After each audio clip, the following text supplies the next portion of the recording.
I finally get to give my 45-minute talk. I'm so glad. Well, I'm only kidding. It was a short commute, but it took a long time. Constitution Avenue was just bumper to bumper, all the way from the Keck building to here, so it wasn't trivial.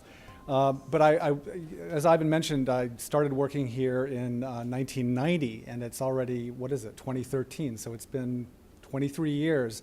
And I've had the privilege over that whole period of time to serve as executive editor here. It has not been boring at all. It's every week something new happens. And anyway, I'm delighted to just take a few minutes to talk a little bit about an initiative that broaches this topic. It occurs to me that through these talks, I think Kati is the common denominator tonight because we've all connected with her in different ways. But I think in the way of context, it's important for some of you, perhaps many of you, to understand a little bit about what we do here.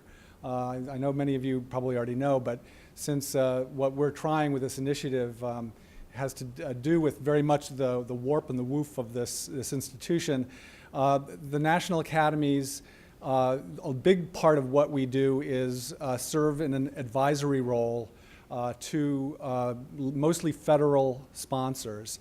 And we advise in science, technology, and health policy. And all that activity finds its way into 200 or so reports that are published annually. It's a big endeavor.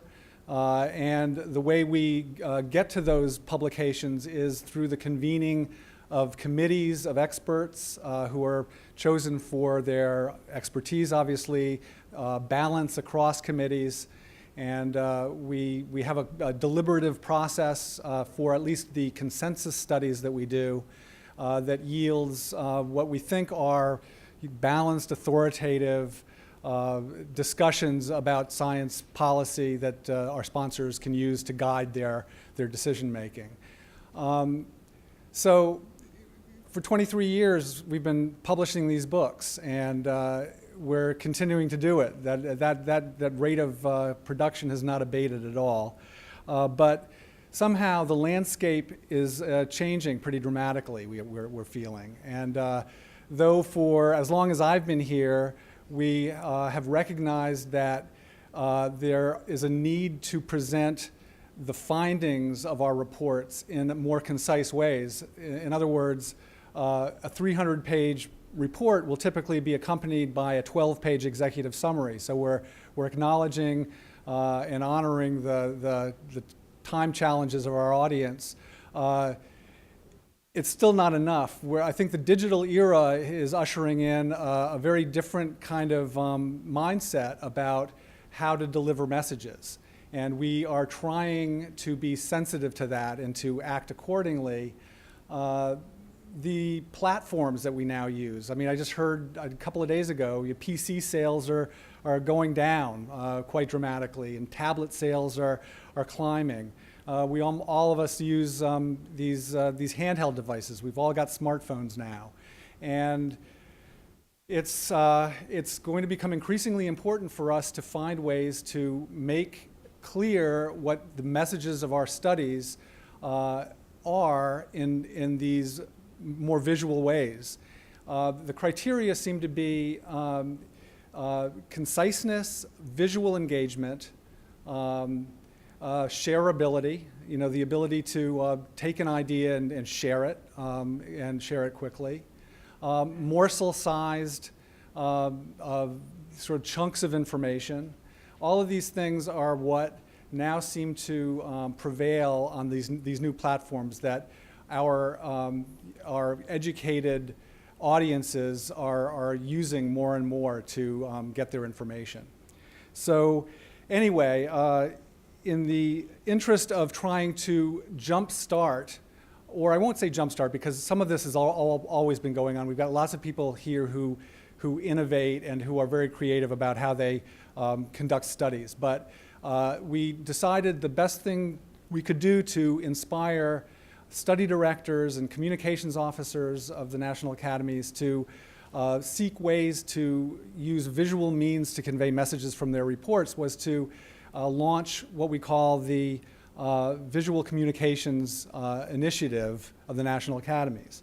And if I may, let me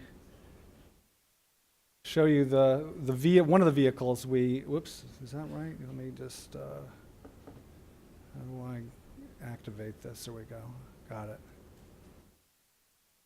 All right, so this is our website. It's an intranet site. You at home won't be able to ever go to it because we decided this is something that we ought to reserve for National Academies staff so that they can be free and candid in what they're saying on it and using it for. But just to give you a quick sense of it, this is a site that allows us to, it's sort of like a virtual meeting place for Academy staff, where we can share with each other what we've created in the way of visual communications items that kind of work from our reports. And we've got the home gallery that allows you to kind of see some of those things. Then if you click it, you go down to the catalog of products that we've created.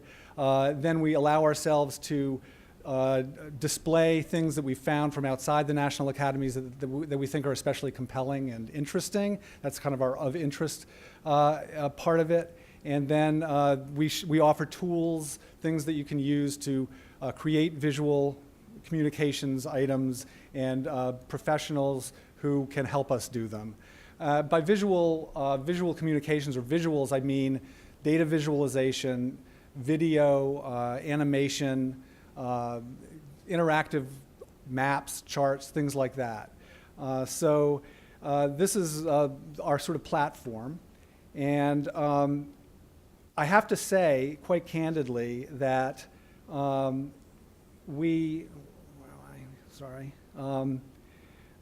this has been, in the year that we've been at this, it's been kind of a combination of exciting and successful, but also very frustrating for us.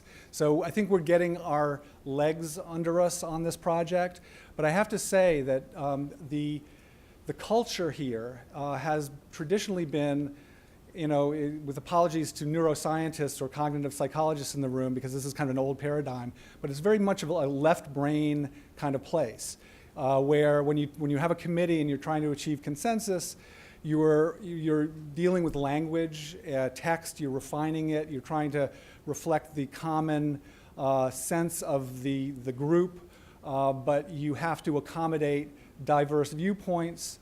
It's a kind of a honing process.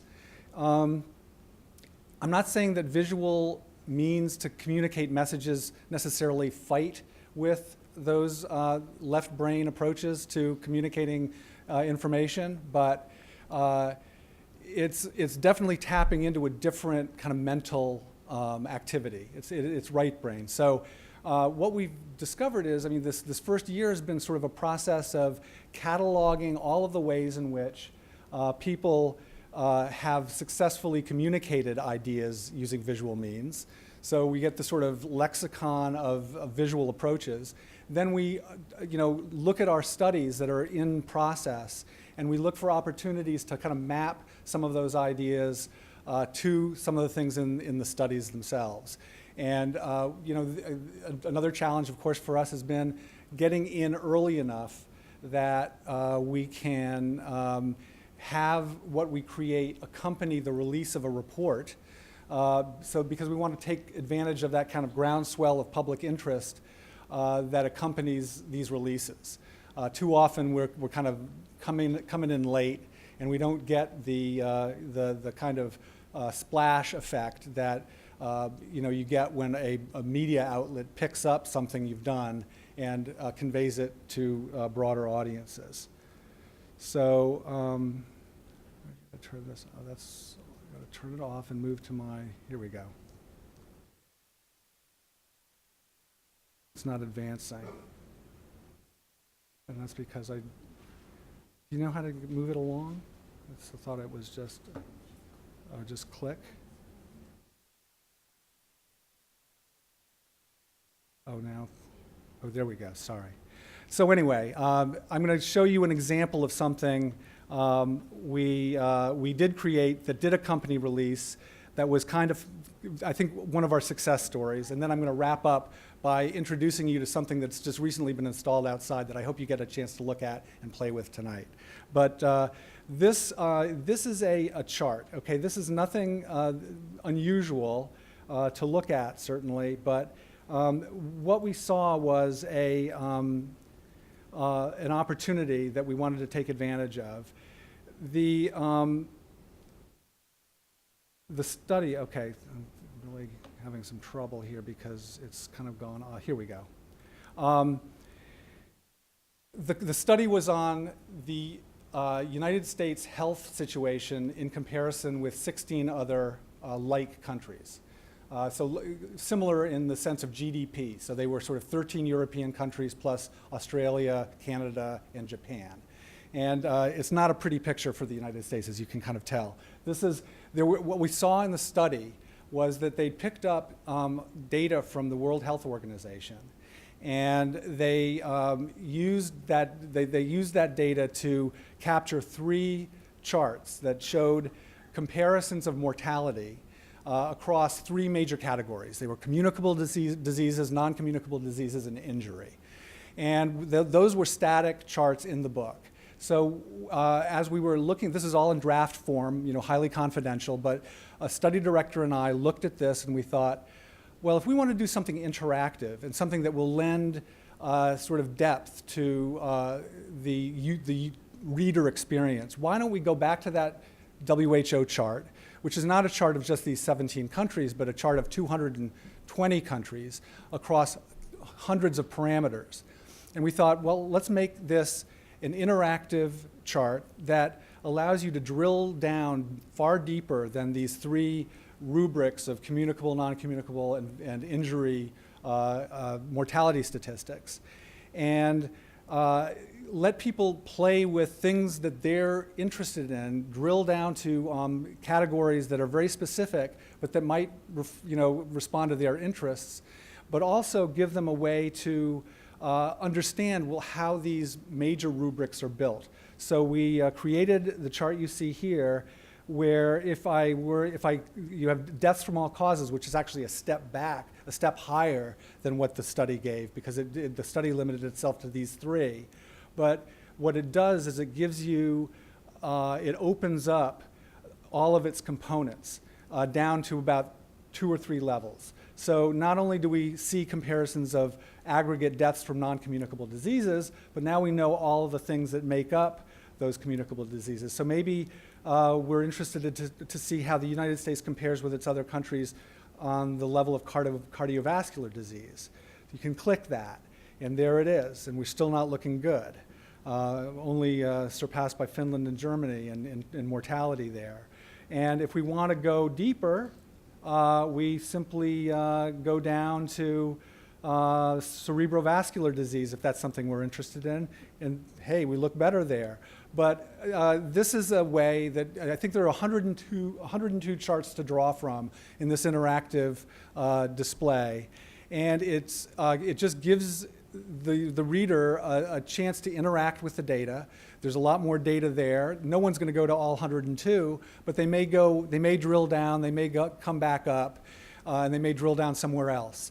I think this is an example, and this is obviously a baby step, but it gives a sense of kind of what this data means, how it's used, and we considered it a success, and that kind of shows you kind of where we are. We're just kind of getting more and more into this, but we're happy that that we've been able to do this. And the interesting thing here is that if I click again,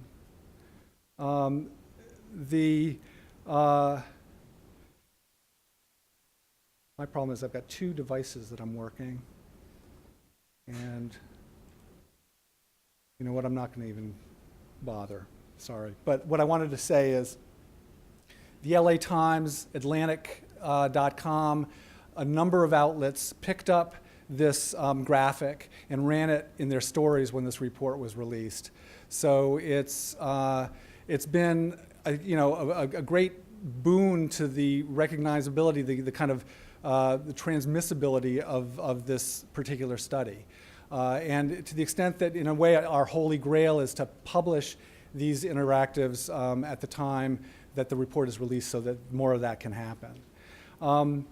Finally, I want to say something about this very ambitious initiative that we started a few months ago. But I need to get to this video. Alana, I'm going to have you help me here because I'm just not sure how to move past. It's the last slide. If you can, get that up for me, that would be awesome. Thank you. And keep going.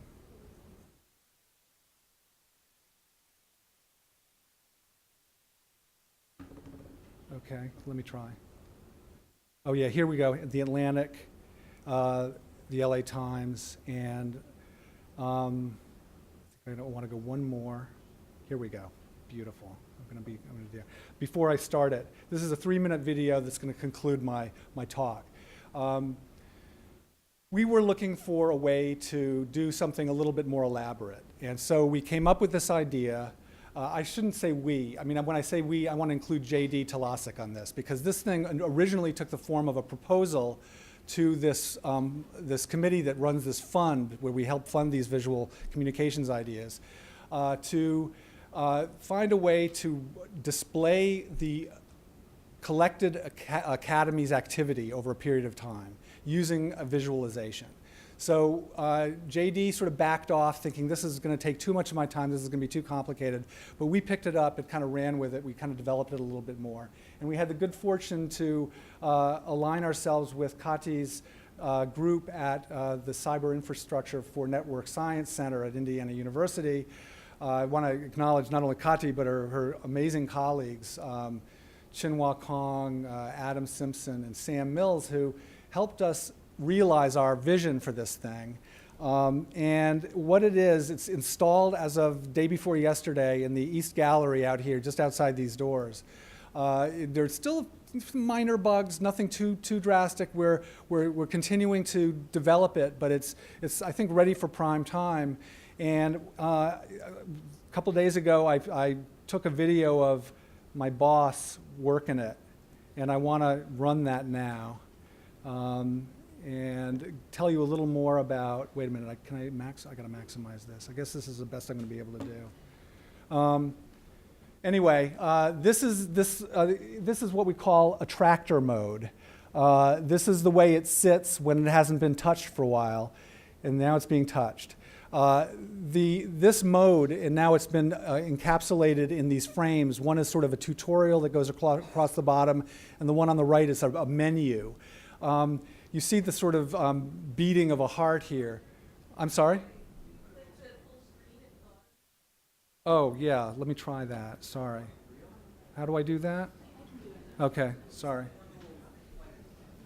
Oh, there. Okay, thank you. Oh, there we go. Wonderful. Okay. Do you want me to back up? Well, I don't know if I can. Yeah, let me do that. I better do that, actually. I'm going to back up now that we got it big. I can't believe you still have the patience to sit in your seats, but thank you. All right, so what this is showing is the 100 most downloaded reports of the last 7 days. And what you see popping out every once in a while are downloads in real time all over the world.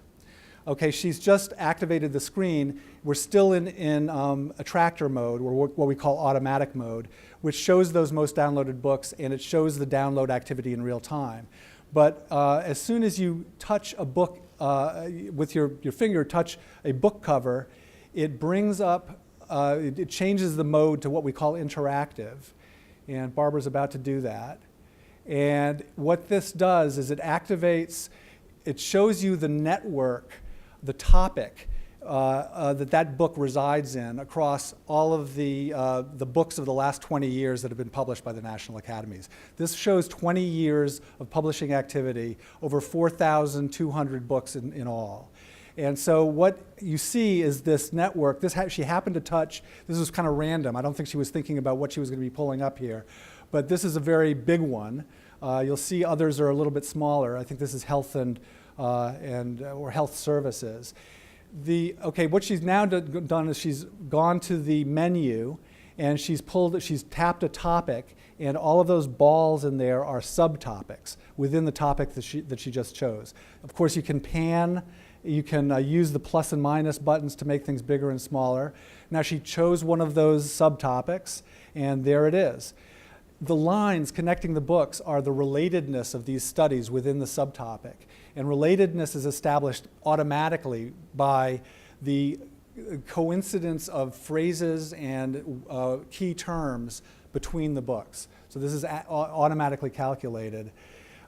Here she's sort of moving books around. And as I say, this thing is right outside, so you can all look at it and play with it yourself in a minute. And she's showing you the zoom and the zoom feature. When you choose a title, you see its detail on the right-hand side. You even got to have a QR code, so if you want to scan that QR code, you can bring a link to the book up on your handheld device, and then download the PDF when you get home.